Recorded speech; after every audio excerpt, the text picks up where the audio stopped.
자, 매주 목요일마다 증시를 조금 다른 관점에서 바라보며 투자 전략을 세워보는 이성수의 마켓 포인트 시간이 있죠. 자, 오늘도 이성수의 마켓 포인트 유니인베스트먼트 이성수 대표와 전화 연결되어 있습니다. 안녕하세요. 예, 안녕하세요. 자, 오늘의 주제를 보니까 증시가 급하게 오르면 반대쪽에는 좀 어둠이 드리워진다라는 주제를 좀 준비해 주셨더라고요. 주식시장이 워낙 연초부터 뜨거웠는데 최근 들어 변동성이 굉장히 크다 보니까 이거 어떻게 봐야 될까요? 예, 올해 시장이 시작하자마자부터 정말 강하게 상승을 했고, 자, 그리고 그 기세가 이번 주에도 이어지고 있죠. 보게 되면은 그 시장 분위기 자체가 과열된 느낌까지도 받게 합니다. 특히 지난 월요일과 화요일의 증시 변동성을 보면 정말 깜짝 놀랄 정도였어요. 자, 코스피 종합주가 지수가 100포인트를 넘길 정도로 장중 등락률을 보여줬는데 폭등했다가 급락했다가 이 장세 흐름 자체가 매우 급격하게 움직이고 있습니다. 자, 그런데 이 과정에서의 중요한 증시 체질을 보게 되면요. 개인 투자자의 자금이 매우 공격적으로 시장으로 유입되고 있다라는 것을 확인할 수 있습니다. 자, 개인이 이번 달 올해 들어서만 벌써 10조 원 넘게 순매수를 보여주고 있고, 고객 예탁금이 그제 기준 74조 원을 넘어섰는데요. 자, 이러한 힘들이 증시에 모멘텀을 준다라는 점에서는 긍정적으로 볼 수 있겠지만, 최근 주변에서 개인 투자자분들의 반응들을 보게 되면은 심리적 버블 상태의 모습을 보여주기도 하고 있습니다. 요즘 주변 사람들과 보게 되면은 지금 당장 투자하지 않으면 안 된다라는 그런 심리 상태에 빠져 있잖아요. 자, 이러한 증시 열기가 커지면 커질수록 한편으로는 반대쪽에서 그림자도 함께 커질 수밖에 없다라는 점을 함께 우리가 볼 필요가 있겠습니다. 뭔가 이제 그 시장에서 약간은 걱정스러운 부분이 있다 이런 식으로 들리는데 맞습니까? 예, 증시 상승은 좋긴 하죠. 하지만 우리가 이제 투자를 한 데 있어서 증시 상승이 지속되다 보면은 반대급부가 반드시 꼭 따라오게 됩니다. 자, 이러한 반대급부는 시장 자체에서 스스로 발생하는 부분도 있고요. 우리가 눈으로 가시적으로 볼 수 있는 부분 중에 하나는 정책 당국이나 글로벌 각 국가들의 금융 담당자들의 경고성 발언들이 나올 수 있다라는 점이에요. 대표적인 예로 과거 1999년 IT 버블 당시에는 당시 12월 연말에 우리나라 금융 당국의 관계자가 코스닥 시장이 버블이다라고 경고를 하기도 했었고요. 그리고 한 3년 전 정도인 2017년 연말에서 2018년 연초에 가상화폐 광풍 때에도 전 세계가 규제를 강화하는 등 버블에 대한 경계를 많이 하지 않습니까? 자, 그렇기 때문에 금융시장이 급격하게 치솟고 투자자들의 여러 가지 이제 과열 심리가 나타나게 되면은 정책 당국자들이 이제 경고성 발언 내지는 정책을 집행할 가능성이 높습니다. 그 이유는 시장이 급격하게 상승하게 되면 그 과정에서 이제 버블이 발생할 수 있고, 그 버블이 터지게 되면 날카로운 가격 하락이 뒤따라오면서 오히려 경제에 큰 타격을 입혔던 사례들이 많았기 때문이에요. 그리고 이 과정에서 소수의 투자자만 수익을 보고 다수의 투자자들은 크나큰 손실을 보게 됩니다. 그렇기 때문에 시장이 급격하게 상승하고 투자 심리가 급격하게 과열되게 될 경우에는 제도적인 측면에서의 반발 속에 여러 가지 불편한 제도들이 등장할 수 있고, 그리고 시장 내부적으로도 몇 가지 변수들이 부담을 키워가는 모습을 보여주게 됩니다. 그렇다면 최근에도 이런 시장을 어느 정도 좀 억누르려고 하는 그런 제도적인 움직임, 말씀하셨던 이 제도적인 반발 그런 게 있을까요? 예, 여러 가지 부분이 최근에 관찰되고 있더라고요. 그 모습은 작년 연말하고는 확실히 틀립니다. 작년 연말까지만 하더라도 우리나라뿐만 아니고 대부분의 국가들이 완화적인 내용의 발언들을 계속 쏟아냈었는데 올해도 과열 국면이 나타나다 보니까 몇 가지 이제 제도적인 측면에서의 부담이 나타나고 있는데요. 뭐 대표적으로 미국에서는 몇몇 연준 위원들의 이야기지만 테이퍼링이 언급되기도 하였고, 영국에서는 가상화폐 투자에 대해서 뭐 큰 손실을 각오하고 투자라는 식의 경고 발언이 나오기도 했죠. 그리고 우리나라 같은 경우, 이거 직접적으로 우리하고 연관된 내용인데, 공매도 재개에 관해서 이제 가시적인 이야기가 언급되고 있을 뿐만 아니고 신용대출 시장을 억제하려고 하는 그런 분위기도 나타나고 있습니다. 자, 그만큼 증시 강세와 금융시장 과열이 워낙 날카롭게 나타나다 보니까 구두 경고로는 잡히기 힘든 지경에 이른 것으로 보여지고요. 자, 그렇기 때문에 앞서 언급드렸던 제도적인 반발이 실제 현실화될 가능성이 점점 높아지고 있습니다. 안 그래도 요즘에 미국에서 테이퍼링에 대한 언급이 간혹 나오더라고요. 이런 것들도 연관성이 있는 거겠죠? 예, 테이퍼링 이야기가 사실 지금 이 시점에서 나올 이야기는 아니었죠. 예, 먼 미래, 뭐 적어도 한 1년 정도 후에야 테이퍼링 얘기 나올까? 뭐 이렇게 예상이 되었는데, 생각보다 빨리 몇몇 연준 의원들로부터 의견이 나오기 시작했습니다. 뭐 델러스 연준 총재 같은 경우에는 이 테이퍼링을 연말 정도에는 좀 생각해 봐야 되는 거 아니냐, 뭐 이런 의견도 하고 있고, 애틀랜타 연준 총재도 마찬가지로 양적 완화 축소 아이디어가 열려 있다라는 식의 발언을 하기도 했습니다.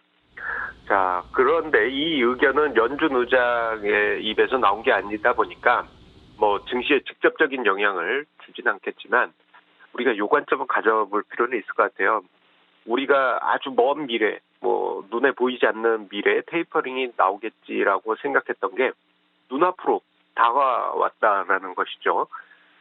좀 시일이 지난 뒤겠지만, 자, 이 점만 보더라도 좀 증시 과열이라든가 여러 가지 경제가 급격하게 과열되는 국면이 나타나게 될 경우에는 너무 좋아서 좋지 않은 일이 찾아올 수 있다라는 점을 암시하고 있다 할 수 있겠습니다.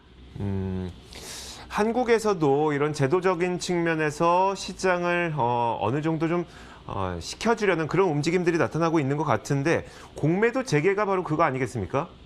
예, 이 공매도 이슈 정말 뜨거운 감자입니다. 벌써 이제 작년 3월에 공매도가 중단된 이후 거의 1년이 다 돼가지 않습니까? 3월에 재개가 될 예정이었는데, 이게 이제 작년 연말까지만 하더라도 분위기가 3월에 또다시 연장될 수도 있지 않겠느냐라는 분위기가 컸었습니다. 그런데 올해 들어서 증시가 과열되고, 그리고 특히 이번 주에 개인 투자자의 공격적인 매매가 시장에 정말 과열차게 나타나지 않았습니까?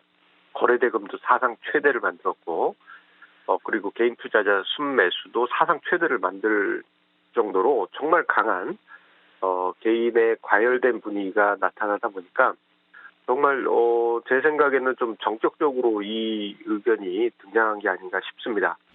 자, 증시 과열이 있다 보니까 역설적으로 공매도 재개에 대한 의견이 등장했다라고 그렇게 보여지고요.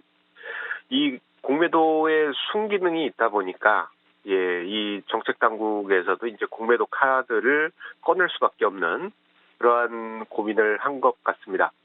뭐 지금 분위기로는 뭐 정치권에서 뭐 공매도를 추가 연장해야 된다 뭐 그런 이야기가 나오고도 있지만, 지금 현재 뭐 개인 투자자분들의 의견은 불만이 아주 크시죠. 그렇기 때문에 요 부분은 조금 지켜봐야 될 변수지만, 만약에 시장 과열이 1월 이번 주 이후에도 계속 전개되게 될 경우에는 공매도가 좀 생각외로 전격적으로 전개될 수도 있습니다. 이 부분은 우리가 고려할 필요가 있겠습니다. 이 외에도 저도 뉴스에서 많이 듣는 얘기가 신용대출 규모가 급증하고 있다는 이야기를 많이 듣거든요. 이것도 증시의 한 가지 그림자가 아닐까 싶은데요. 예, 올해 이제 새해 첫 주부터 해서 5대 시중은행 신용대출 잔고가 4,500억 원 넘게 증가했다는 뉴스가 나왔지 않습니까? 자, 이 자금이 만약에 한 2년 전, 아니면은 작년 초 같다면은 이 자금 중에 상당 부분은 부동산 투자로 갔으려니 해석할 수 있겠지만 올해는 확실하게 이 자금 중 상당 부분이 주식시장으로 넘어왔을 겁니다. 그만큼 이제 고객예탁금과 개인의 매수세가 강하기 때문이죠. 자, 소위 B2 자금이라고 할 수 있는 이 레버리지 자금이 증시로 유입된 하나의 증거라고 볼 수 있겠는데 이렇게 급격하게 레버리지 자금이 증가하게 되면 금융당국이 또 예의주시할 수밖에 없습니다. 과도한 레버리지가 증시의 버블을 만들 수 있고 이것은 자칫 증시를 뜨겁게 달군 다음에 오히려 증시를 빨리 달구고 빨리 식히면서 개인 투자자분들이 큰 피해를 입을 수 있거든요. 그래서 그러한 상황을 미연에 막기 위해서 금융당국 입장에서는 신용대출을 좀 세게 쪼일 수도 있습니다. 그래서 이 부분이 한편으로는 증시가 상승하고 과열되는 것은 기분이 좋을 수 있지만 한편으로는 불편할 수 있는 그림자라고도 할 수 있겠습니다. 자, 그렇다면 다시 이제 근본적인 질문으로 들어가야 될 것 같은데 이성수 대표께서도 그럼 지금 증시는 과열됐다고 보시나요? 뭐 일부에서는 뭐 요즘 이런 기사들 꽤 많던데 부동산하고 증시를 비교하면서 부동산은 지난 10년 동안 두세 배 올랐는데 증시는 한 50%, 40%밖에 못 올랐으니까 뭐 증시가 과열 아니다 뭐 이런 이야기도 있고 그래서 이성수 대표는 좀 어떻게 보세요? 예, 지금까지 이야기를 들어보시면은 증시가 정말 뭐 상투를 의미하나 뭐 그렇게 생각하실 수도 있는데요. 저는 기본적으로 한국 증시에 대해서 긍정론자입니다. 대신에 이제 우리가 좀 체크해 볼 부분이 있어요. 뭐냐면은 이제 지금 시장이 이제 버블인지 아닌지를 체크하기 위해서 저는 두 가지 기준으로 시장을 봅니다. 하나는 밸류에이션 버블이라는 것하고요. 그리고 또 다른 하나는 심리적 버블이라는 게 있습니다. 자, 밸류에이션 버블은 그야말로 이제 주가나 주가 지수가 특정 불가능한 수준까지 치솟은 가격, 가격 자체가 버블이라는 얘기죠. 대표적으로 뭐 1999년 IT 버블 당시가 코스닥 시장에서의 모습이 그때 당시 이제 가격 버블이라고 할 수 있습니다. 자, 그리고 심리적 버블은 요즘 이제 쓰는 용어로 투자자들이 군중 심리가 크게 쏠린 상황, 그 중에서도 이제 포모 증후군, 지금 아니면 정말 내가 이 안에 상승장에 참여하지 못해서 정말 힘들다. 그러한 포모 증후군에 빠진 상황을 심리적 버블이라고 할 수 있어요. 그런데 지금 한국 증시는 밸류에이션 버블은 아니라고 봅니다. 다만 심리적 버블은 분명히 생긴 것 같아요. 그래서 심리적 버블 단계에서는 여기서 이제 가격 버블로 넘어가려고 하는 조짐이 보이면 제도적 이슈들, 앞서 언급드렸던 그런 제도적 이슈들이 갑자기 등장하면서 시장에 부담을 줄 수도 있습니다. 과거 선례를 보게 되면은 중국 하락장의 원인이 될 수도 있고요. 자, 그런데 여기에 하나 더 보태자면은 시장 내부적인 반발도 또 있습니다. 그것은 바로 이제 최근에 장기 금리가 상승하는 게 하나의 좀 우리가 부담스럽게 봐야 될 부분이 아닌가 싶습니다.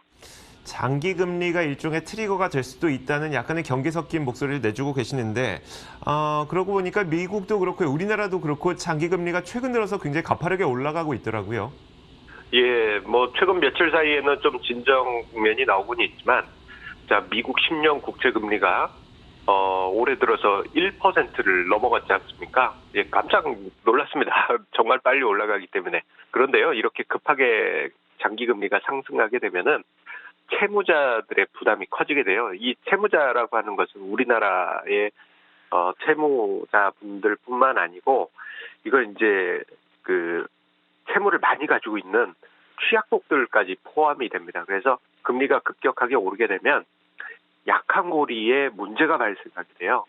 그래서 우리가 지금은 잊고 있지만 남유럽 위기 또는 남미 위기, 산유국 위기 이러한 문제들이 간헐적으로 발생할 수가 있습니다.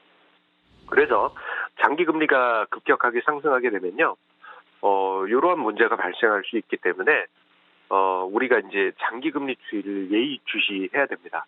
만약에 증시 과열과 경기 과열이 지속되면서 장기 금리가 올해 초에 보여줬던 그 속도대로 과열찬 속도로 상승하게 될 경우에는 약한 고리에서 문제가 생기면서 증시에 일시적인 쇼크를 줄 수도 있다는 점을 우리가 기억을 해야 되겠습니다.